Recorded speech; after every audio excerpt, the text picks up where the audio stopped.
বগুড়ার সোনাতলা উপজেলায় বাংলা নববর্ষ ১৪৩২ উদযাপিত হয়েছে নানা আনন্দঘন আয়োজনের মাধ্যমে। উপজেলা প্রশাসন এবং সোনাতলা উপজেলা বিএনপির যৌথ আয়োজনে বর্ষবরণের আনন্দ শোভাযাত্রা বের করা হয়। শোভাযাত্রায় অংশগ্রহণ করেন বিভিন্ন প্রতিষ্ঠানের শিক্ষার্থী সহ নানা শ্রেণী এবং স্তরের মানুষ। বিস্তারিত থাকছে শহীদুল ইসলাম শাহীনের প্রতিবেদনে।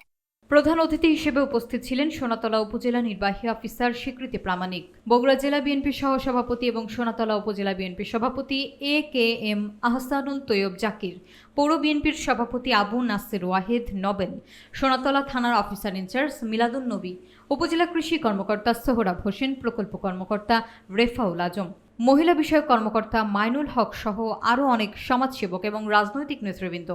শোভাযাত্রায় বাঙালির ঐতিহ্যের নানা রঙিন উপকরণ, পোশাক, বৈশাখী পোশাক, ঢাকের আওয়াজ এবং এসো হে বৈশাখ গান কণ্ঠে কণ্ঠে গাওয়া হয়। সোনাতলা উপজেলার প্রতিটি রাস্তা এবং গলি ছিল আনন্দে পরিপূর্ণ।